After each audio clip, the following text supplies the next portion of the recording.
Two sets of players, one campaign, one world. Very different outcomes. These are the games that I run on a weekly basis, and I thought I'd just share with you the craziness that goes on at one of my tables.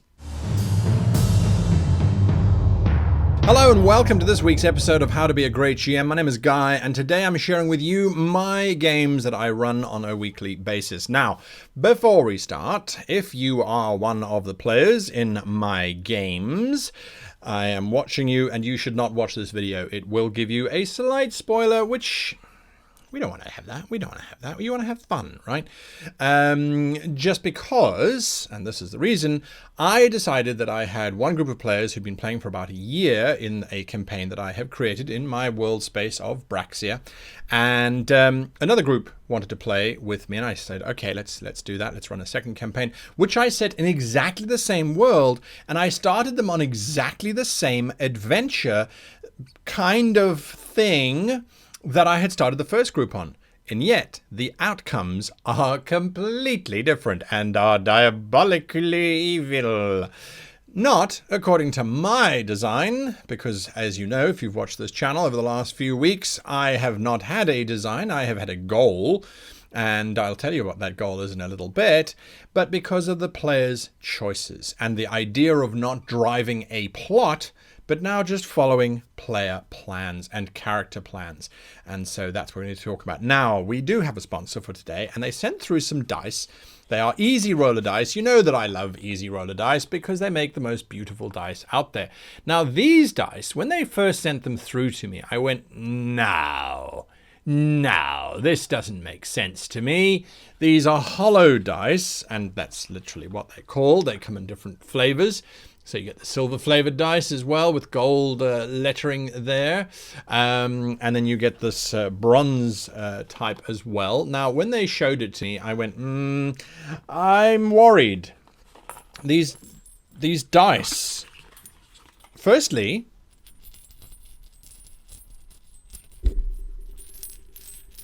do you hear that? That's the sound they make. It's so unusual.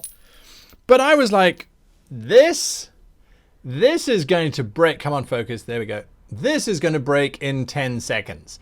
I can't squeeze it enough to break it. It's really, really robust. So that was my first worry, that it would be easy to break. Now this D10, let me get there. Hang on. This D10 is actually quite robust. And now I'm going into a bit of a review here, but these dice are worth reviewing, right?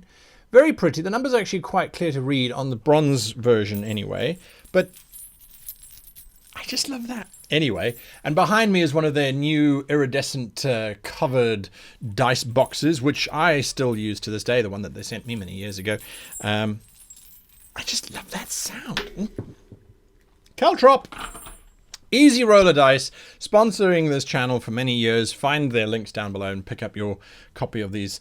I would call them musical dice or singing dice or chime dice. I don't know. I mean, they're just beautiful.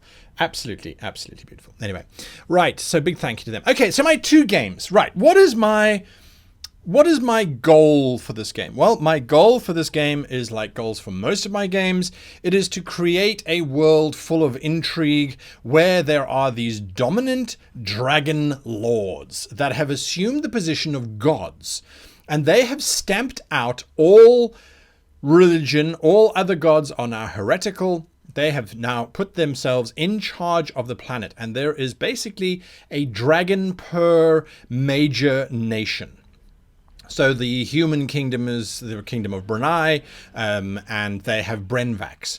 Then there's the elvish empire known as Athane Vasul, and they have Ethvax. I went for very specific names of the dragons to follow the names of the empires for a very conscious reason. If players are bombarded with 20 different nation names and then 20 different dragon names, it becomes really complex to keep track of who is who. So each of my nations has a Vax something Vax dragon in charge of them. Now, these dragons, the entire premise of the game, the promise that I gave to the players, was that they could do whatever they liked within this campaign world, and if they wanted to, they could overthrow the dragons. How they would do that is entirely up to them, and they don't have to if they don't want to. Both player groups immediately decided at session 0 that they were going to try and overthrow the dragons. That was going to be their big purpose, and that was going to be their goal. The one group decided that they weren't going to start entrenched with the dragons at all, and they were going to be these mercenaries for hire. The other group decided that one of their players would actually work for an organization known as the Black Talon. The Black Talon is an extension of the Black Scale. The Black Scale is the ruthless organization that looks and hunts down heretics, those that might be trying to worship other gods, might be trying to plot the downfall of the dragons and so on. The Black Talon is the more militant arm of that, and they kind of go in and they snoop around and they find stuff, and it's all very cloak and dagger. So already we had two different groups at the outset. Now, I love to start my games in a dramatic way, which shows the player characters, and the players particularly, kind of how my game world works. And of course, if you've been watching this channel, you know that everything is destructible. So I started both parties in the same city of Howden Lee. So they both started there. It's the center of the world in terms of trade, in terms of ships. I started them there because then they could go anywhere that they liked. Both of them started by noticing that elves within the city, because it's multi-species city, that all of the elves had suddenly vanished or were leaving in a great hurry. One group went to the local law enforcement and went, why are all the elves leaving? And the law enforcement said, well, because of this poster, which was given to them. And the poster depicted it was a recruitment poster from 100 years earlier, where the humans had recruited a large army under the command of Brenvax, their dragon, and had invaded the elvish territories and had destroyed the city of Quethlin. They had absolutely annihilated the city of Quethlin. And then they had withdrawn just to show Brenvax's power and the power of his species, predominantly humans, versus those of the elves. What both parties then discover is that on the back of this poster, which is a recent facsimile, it isn't 100 years old, they also discovered that, is written in lime juice that the elves must congregate because now is the time. So both parties kind of encountered this poster. The one group who had gone to the constabulary to go and find out what was happening to the elves got hired by the constabulary to investigate the death of a human who was found outside a sewer down below the city. The other group went to a seedy tavern, tried to ingratiate themselves into the underworld, and then found themselves employed by a certain tiefling by the name of Rathvasian, and Rathvasian hired them effectively to do a little job of sabotage. All they needed to do was to destroy a lighthouse on the harbour of Howden Lee that night, and they'd get paid quite handsomely. He wouldn't give them any more information other than to say that the lighthouse needed to be destroyed.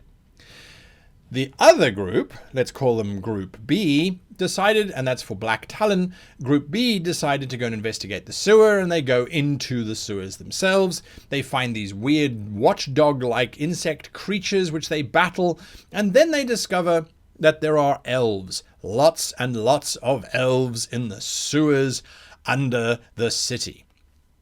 And they start to try and understand what's going on with these elves, and they realize that the elves have all been told to congregate here because they're going to be rescued by an elvish armada, which is on its way. Meanwhile, Group A, which are the anarchists, as far as I'm concerned, the anarchists have made their way up to going to go and destroy this lighthouse. Whilst on their way up, the individuals that they had hired to help them, because they're going to take these barrels of exploding oil to destroy this lighthouse, one of them informs them casually, oh yeah, the lighthouse is known as the Guardian of Howden Lee. They go, that's pretty cool, let's move on. They get to this lighthouse, and the lighthouse at first is innocent. It doesn't do anything until they kill the lighthouse keeper, at which point the lighthouse then uproots itself, and using its 4 buttresses, that has flying buttresses, it now starts to move around as a mobile lighthouse. Oh, and the lighthouse beam is now a giant death ray, which incinerates all of the people helping the PCs, leaving them to battle this giant lighthouse. Underground, our Group B is busy negotiating with the elves, trying to find out what's going on, because Group B does not contain any elves. They do contain a tiefling, a dragonborn, and a shifter, so they're not human, so the elves don't immediately kill them. One of the characters is an incredibly charismatic individual who keeps trying to convince everyone to join his cause, which is basically just to keep him safe and clean. He is this very paranoid, clean neatness freak, so going into the sewers was a lot of fun.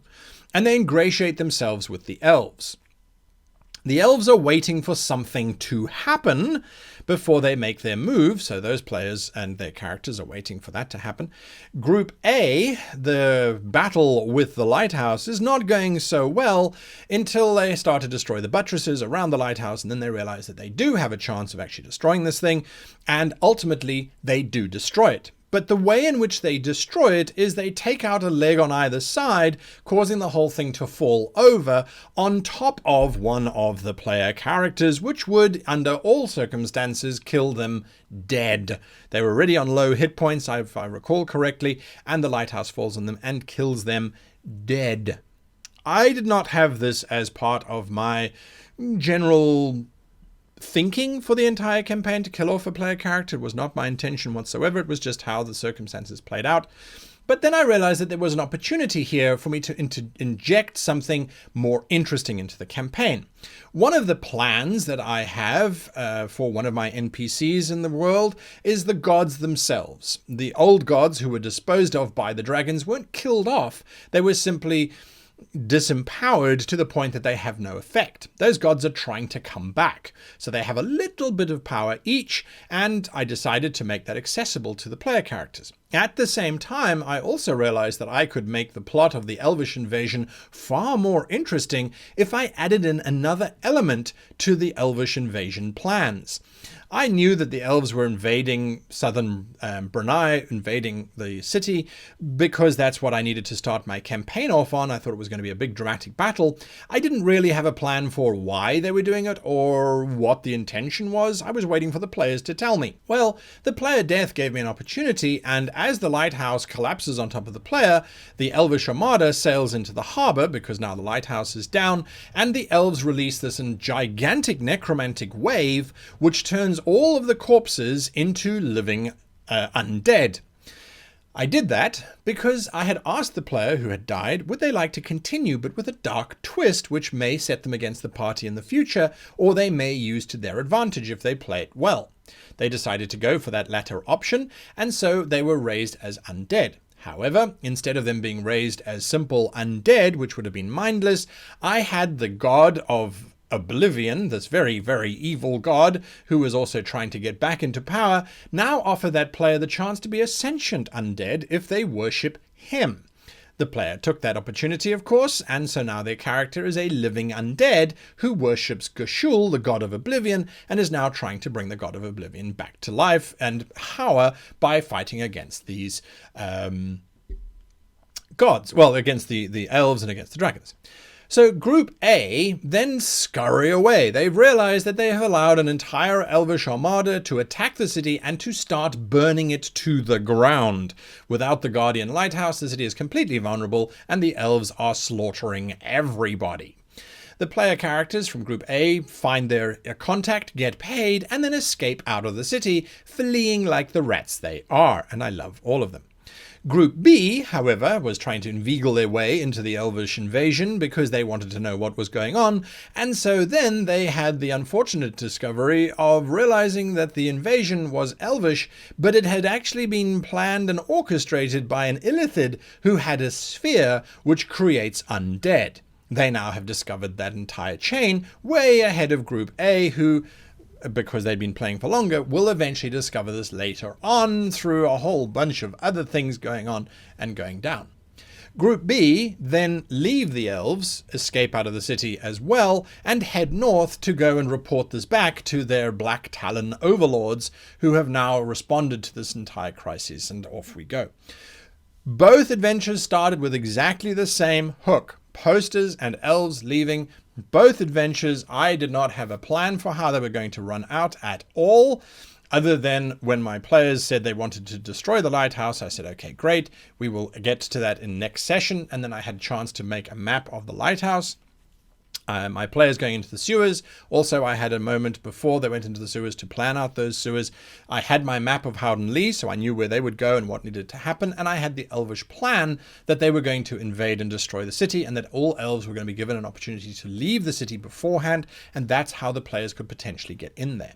Everything else was based around how my players were responding to the information they were being given, what they were doing, what they were investigating and picking up on. And that's how we then end up with this very split journey.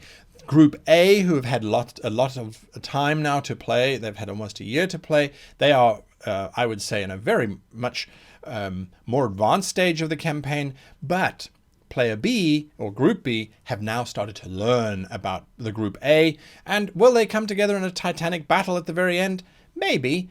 I'm not so sure. I have no idea where it's going. All I can do is sit back, eat my popcorn, and go, this is amazing. This is really, really awesome. The Group A's fought demented witches and obeleths and done all sorts of crazy things underwater and etc., etc., etc.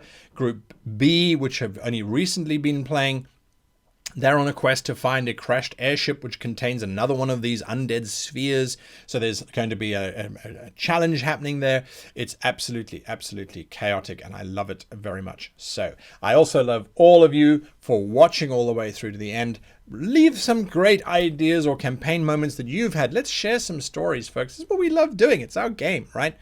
So big thank you to you for sharing your game stories down below. Massive thank you to these amazing dice manufacturers of Easy Roller Dice. Go check them out. Check out their website. You can get these amazing dice there. Easy Roller Dice. Big thank you to you. And of course, a big thank you to my patrons who keep the channel going. Until next time, thanks for watching and happy gaming.